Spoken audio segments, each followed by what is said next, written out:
I still remember the way my sister laughed that day.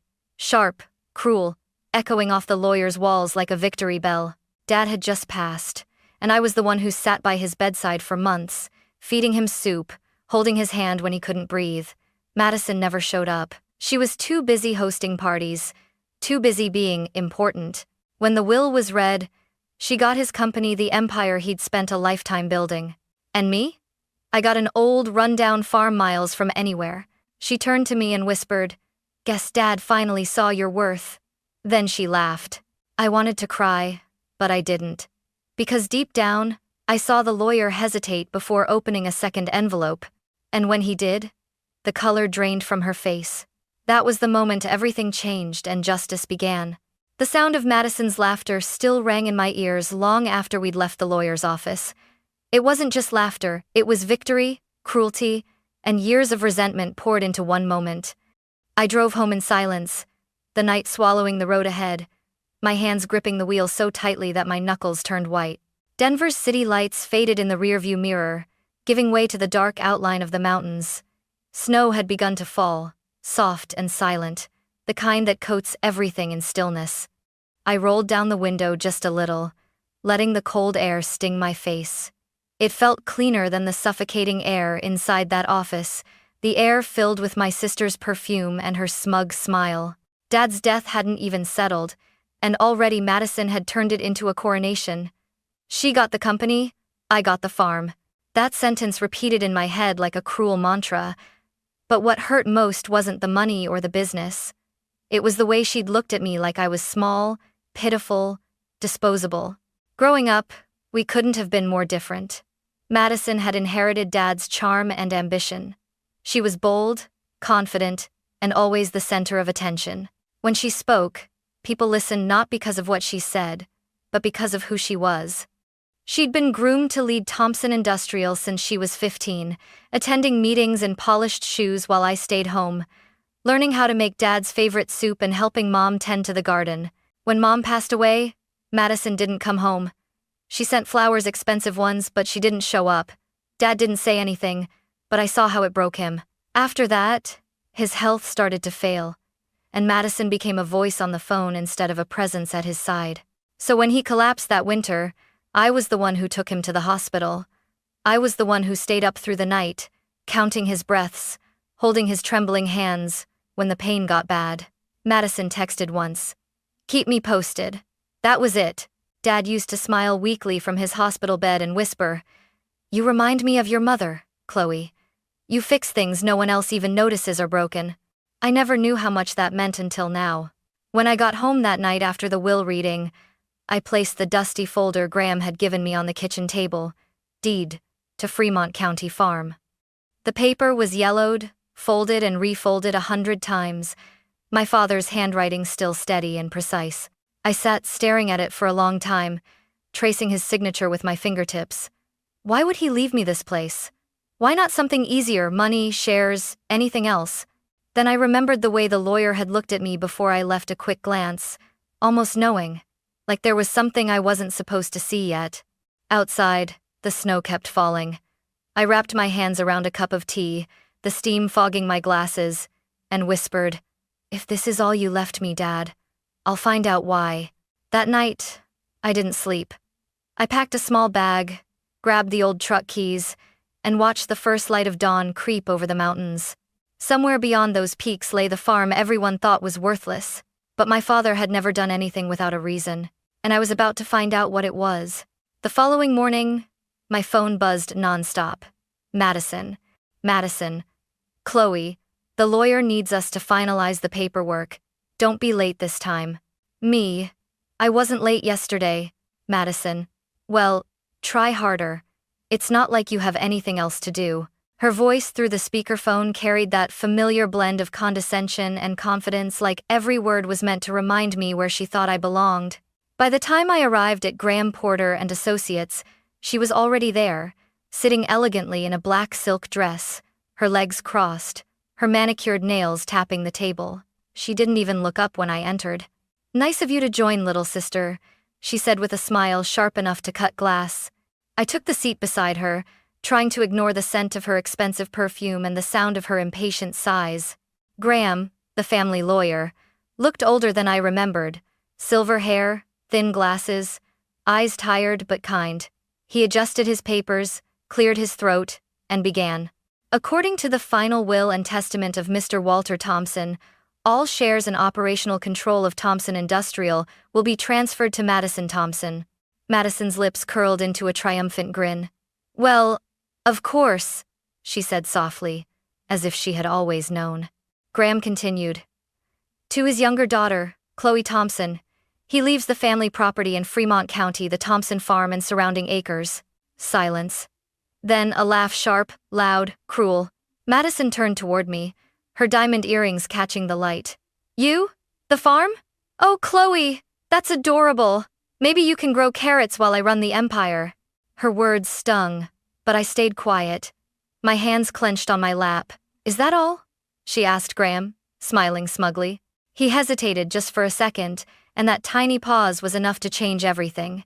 He reached into his briefcase and pulled out a smaller envelope, sealed with a red wax stamp. There's one more item, he said slowly. Your father left a letter, specifically to be opened only after the will was read. Madison frowned. Another letter?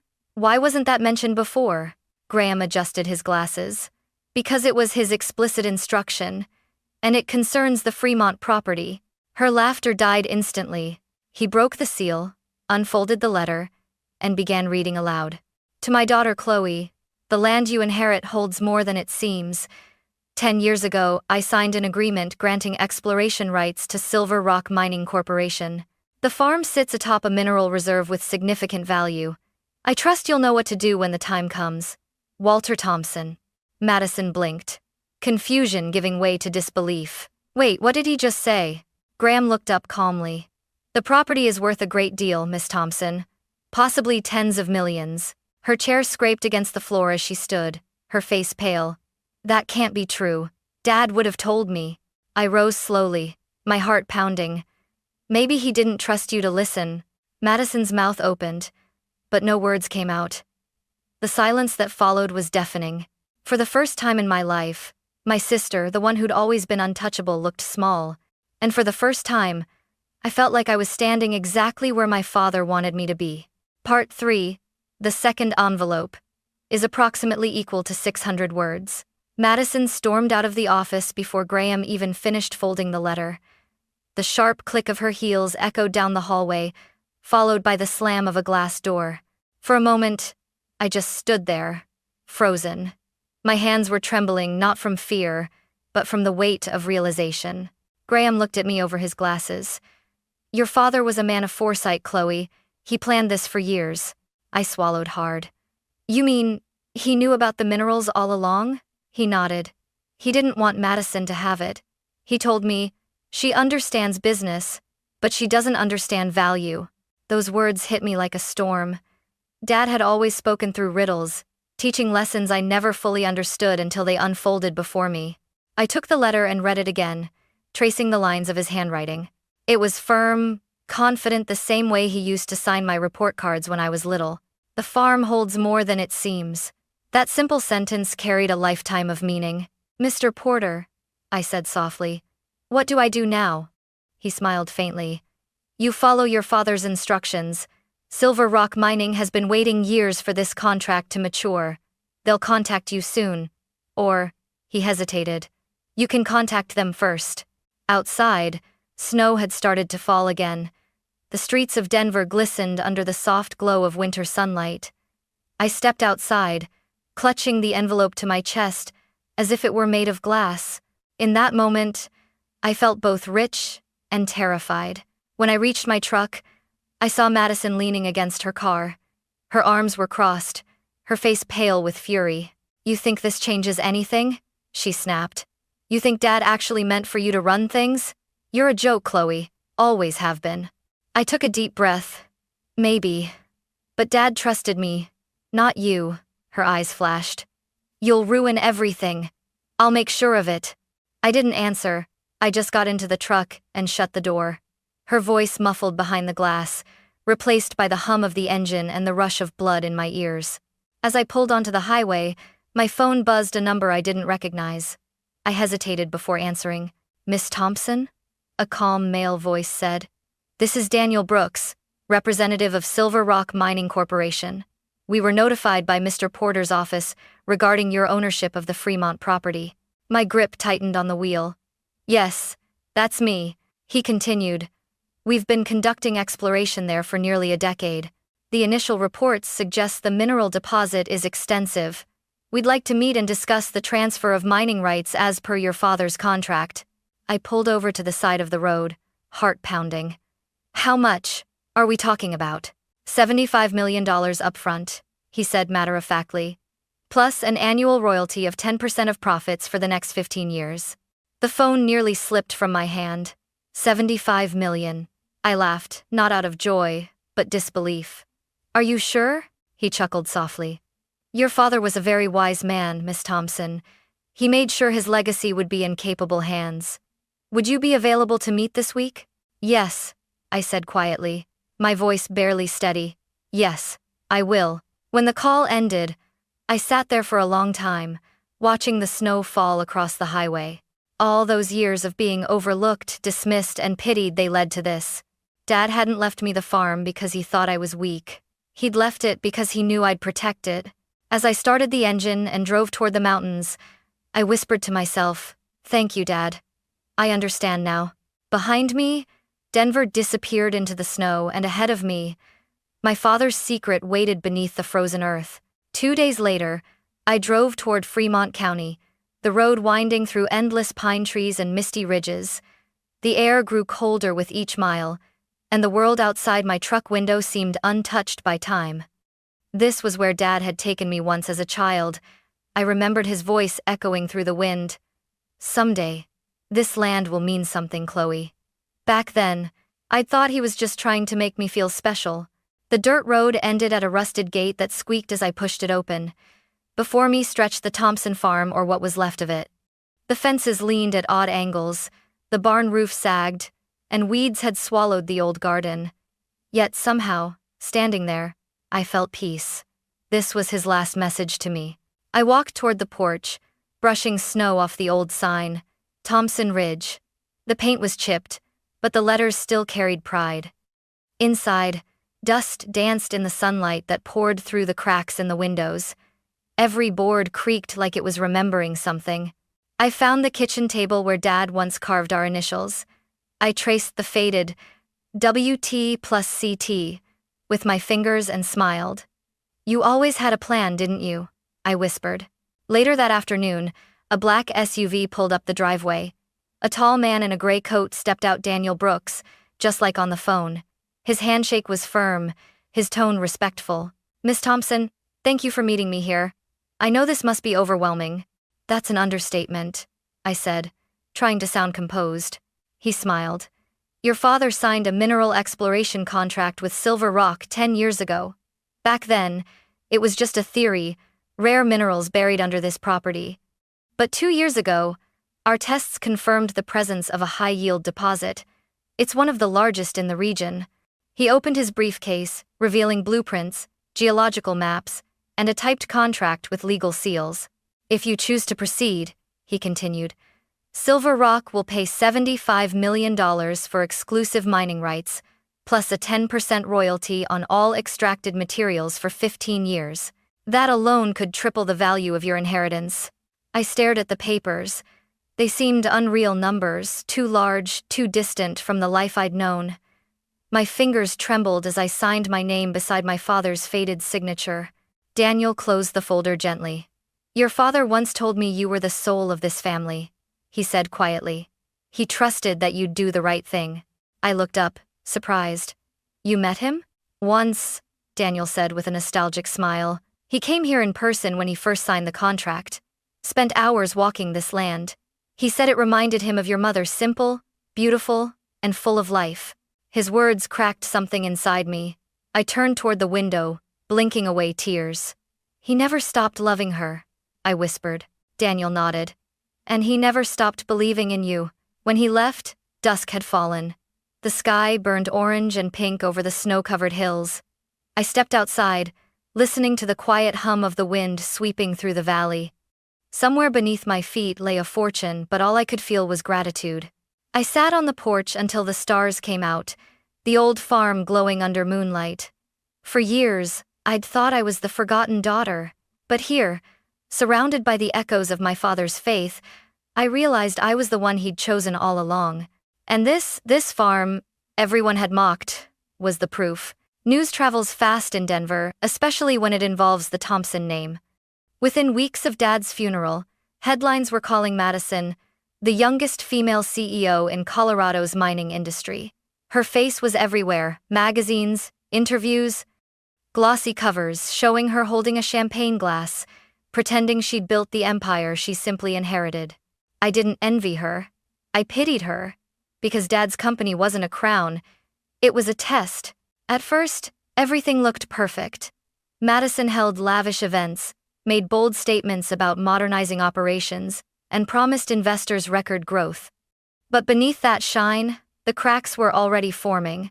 She replaced half of Dad's senior engineers with her friends, people who looked great in photos but couldn't tell a drill from a detonator.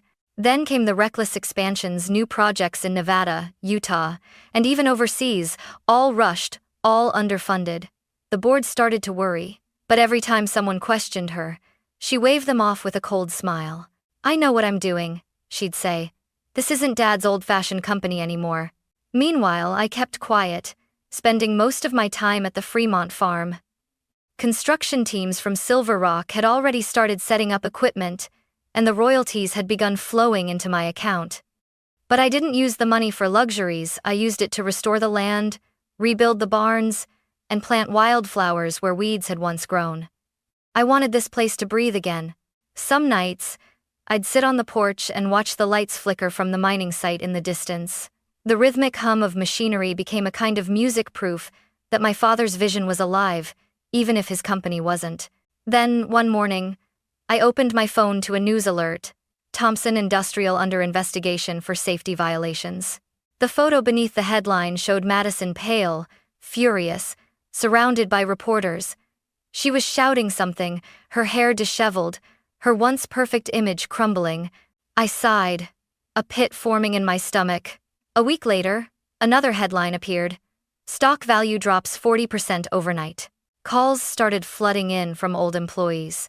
One of them, Dad's former project manager, told me, "She's ignoring everyone's warnings, Chloe. She fired half the site supervisors last week." The board's panicking. I didn't want to get involved. I told myself this wasn't my problem, that Dad had made his choice. But guilt crept in anyway. Then one afternoon, my phone buzzed again. Unknown number. "Chloe?" The voice on the other end was shaky, small. For a moment, I didn't recognize it. "Madison?" she exhaled shakily. I didn't know who else to call. "What do you want?" I asked, though my chest tightened at her tone. "I'm drowning," she said softly. "Everything's collapsing. Investors are threatening lawsuits. The banks won't take my calls. I don't know what to do." I closed my eyes. Images flashed in my mind: her laughter in the lawyer's office, the way she'd mocked me for getting the farm. "You think I can fix this for you?" I asked quietly. "No," she whispered. "I think Dad would have known what to do. And you're the only one who really understood him." Her words stunned me. I didn't answer right away. I just stared at the mountains outside the window, the same ones Dad used to call the spine of the family. After a long silence, I said, "Meet me tomorrow morning, 10 a.m., at the old boardroom." She breathed out in relief. "Thank you." I hung up, heart pounding. For the first time since Dad's death, the two of us were going to stand face to face, not as sisters fighting for inheritance, but as two women trying to hold on to what was left of his legacy. But I had no idea just how far Madison had already fallen. The next morning, Denver's sky was the color of cold steel. I hadn't been back to the Thompson Industrial headquarters since Dad's funeral, and walking through those glass doors again felt like stepping into a ghost's house. The walls were lined with framed magazine covers of my father, the miner who moved mountains, Colorado's iron visionary. His stern yet kind eyes seemed to follow me as I made my way to the boardroom. When I entered, Madison was already there.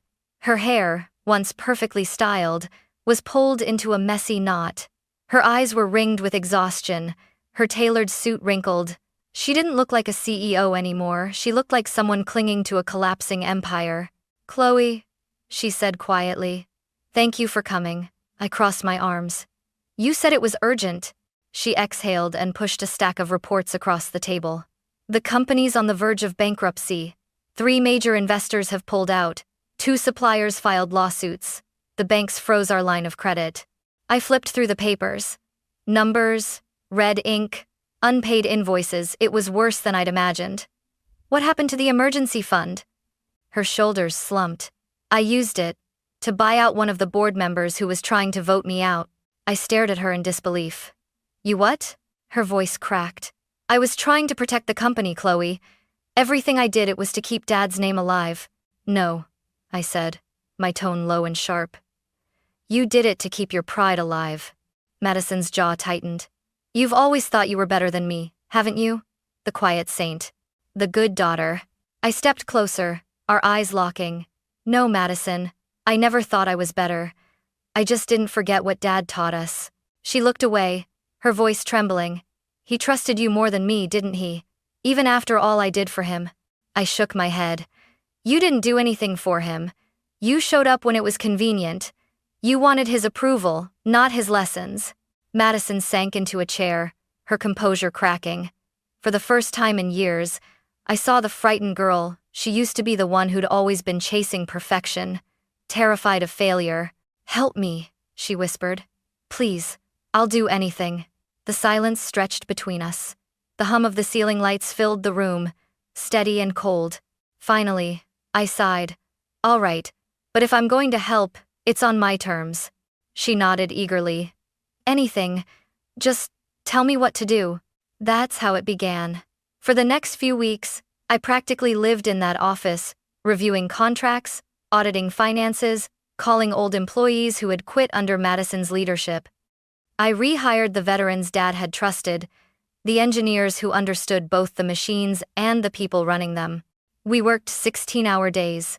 Madison sat across from me, buried in spreadsheets, swallowing her pride.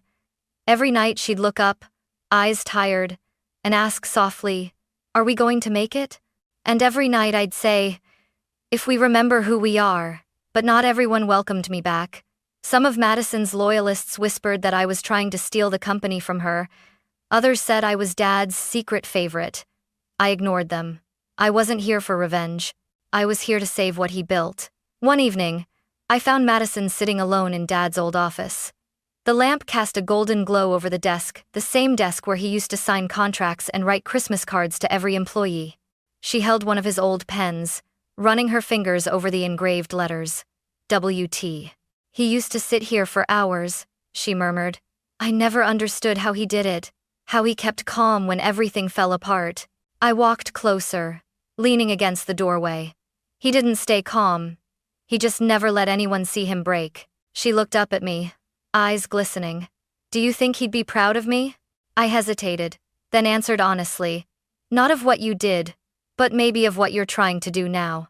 Her lips trembled, but she nodded. "Then I'll keep trying." For the first time, I believed her. Weeks turned into months. Slowly, the numbers began to shift from red to black. Projects stabilized. A few investors returned. Even the media began whispering about a surprising turnaround at Thompson Industrial. But one night, during a late meeting, Madison slammed her hands on the table, her old fire flaring. "Don't act like this is all you're doing," she snapped. "You wouldn't even be here if I hadn't asked for help." I stared at her. "You're right, you asked and I came. But I didn't do this for you, I did it for him." She fell silent. Her gaze drifted to the portrait of our father hanging on the wall, stern, steady, watching us like a silent judge. The room felt colder suddenly. I took a deep breath. "Madison, you need to understand something. This company doesn't belong to you or me. It belongs to what Dad believed in: honesty, hard work, integrity. If you can't honor that, nothing else matters." Her voice softened. "And if I can, then maybe," I said quietly, "we'll finally be on the same side." For the first time, she smiled. Small, fragile, but real. "You sound just like him." I smiled back faintly. Maybe that's not such a bad thing. That night, as I left the building, I glanced back at the glowing Thompson Industrial sign. Snow was falling again, just like the day the will was read. But this time, I didn't feel small or forgotten. I felt like my father was walking beside me, invisible, steady, proud. And though I didn't know it yet, this fragile peace between my sister and me was only temporary. Because in saving the company, I'd also awakened something in her, a fear of losing control. And that fear was about to destroy everything all over again. The months that followed were a blur of long days and sleepless nights. The company, once gasping for air, began to breathe again. For the first time in years, Thompson Industrial posted a profit. Our workers, those who hadn't quit, were smiling again, showing up early, proud to wear the name Thompson on their badges. Madison and I stood side by side during the press conference, announcing the turnaround. Cameras flashed, microphones filled the air, and for a moment, everything felt right. "How does it feel to bring your father's legacy back from the brink?" a reporter asked. Madison smiled, the kind of smile she hadn't worn since we were kids. "It feels like home again," she said. Then she turned slightly toward me. "And I couldn't have done it without my sister." Her voice was steady, sincere. It caught me off guard. I looked at her, really looked at her, this woman who had once been nothing but pride and defiance, and saw, for the first time, something soft in her eyes. After the conference, she joined me outside. The evening light glowed against the glass towers of downtown Denver. "You know," she said, leaning against the railing, "when Dad died, I thought I had to prove I was just like him. And now?" I asked. She gave a small laugh. "Now I realize I should have tried to be more like you." I didn't know what to say. For a moment, the only sound was the wind. Then she whispered, "Thank you for not giving up on me."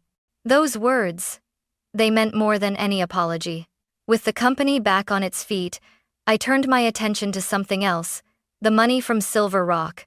The royalties had grown faster than I'd expected, but I couldn't bring myself to treat it as mine. Every time I thought of spending it on myself, I saw Dad's face, heard his voice saying, "Use what you have to make something better." So I did. I created the Walter Thompson Foundation, a scholarship fund for students from mining towns across Colorado, kids who, like Dad once was, had dreams bigger than their circumstances.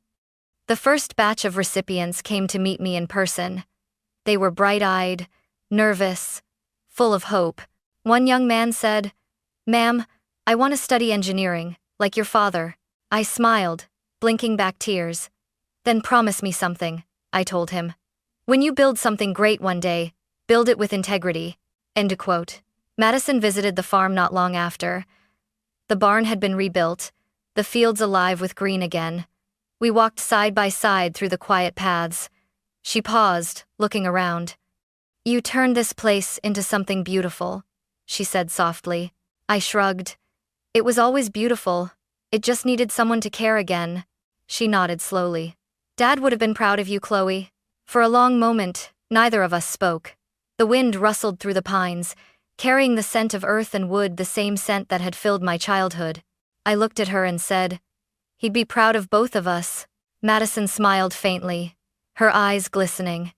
"Maybe one day, I'll believe that." That evening, as the sun dipped behind the Rockies, I sat on the porch and watched the light fade over the hills. For the first time in years, peace settled inside me. The company was safe, the land alive again, and my sister was finally learning humility. But deep down, I felt something else stirring, a sense that Dad's lessons weren't finished yet. I didn't know that in his study, locked away behind old files and dust-covered ledgers, one final letter waited for me, a letter that would change how I saw everything he'd done. It was a gray Sunday morning when I found it. I had gone back to Dad's old study to pack away his remaining things, papers, photos, his favorite books with margins filled with notes. The house had been cleaned countless times since his passing, yet somehow the air still carried his scent, faint tobacco and pine wood. As I pulled out the last drawer of his desk, an envelope slid out and landed on the floor. It was brown, sealed, and neatly labeled in his handwriting, "To Chloe when you're ready." My breath caught. I sat down slowly, running my fingers over the faded ink before I broke the seal. Inside was a single sheet of paper, folded carefully. My hands trembled as I opened it and began to read. My dear Chloe, by the time you find this, I'll be gone, and perhaps you'll still wonder why I divided things the way I did. I gave Madison the business because she needed to learn humility to understand that leadership without compassion is hollow. I gave you the farm because you already possessed what money cannot buy: patience, integrity, and a heart that sees worth where others see waste. The land, like people, hides its treasures beneath rough soil. Only those willing to dig with care will ever find them. If one day the company falls into your hands, remember, build with honor, lead with kindness, and never forget wealth can be lost, but honor must be preserved. Love always, Dad. By the time I reached the end, tears blurred the ink. I pressed the letter to my chest and closed my eyes. Every word felt like a hand on my shoulder, steadying me the way he used to when I was small. For so long, I'd thought he'd overlooked me, given me scraps while Madison inherited his empire. But now I saw it clearly. He hadn't been testing my strength. He'd been trusting it. That night, I drove back to the farm. The sky was streaked with orange and violet, the wind carrying the soft hum of distant machinery from the Silver Rock site. Standing on the porch, I unfolded the letter once more, reading it aloud to the mountains as if my voice could reach him. Wealth can be lost, but honor must be preserved. The words echoed in the valley like a prayer. A week later, I had those same words engraved on a bronze plaque and placed it at the front entrance of Thompson Industrial. Every employee who walked through those doors would see it not as a motto, but as a reminder of what truly mattered. At the dedication ceremony, Madison stood beside me, quiet and composed. When the cameras turned away, she leaned in and whispered, "He always believed in you. I see that now." I smiled softly. He believed in both of us. We just had to take different roads to understand it. She nodded, tears gathering in her eyes, but she didn't speak again. Later that evening, I returned home to the farm. The fields were golden under the fading sun, the air filled with the scent of pine and earth. I brewed a cup of tea, sat on the porch, and let the cool wind brush against my face. I thought of Dad, of the years I spent caring for him, the quiet mornings by his bedside, the last squeeze of his hand before he left. And I thought of Madison, proud, wounded, learning slowly what love truly meant. I realized then that my inheritance had never been the land, the money, or even the company. It was his faith, the unshakable belief that goodness always finds its way home. As twilight fell over Thompson Ridge, I whispered to the stars, "I understand now, Dad."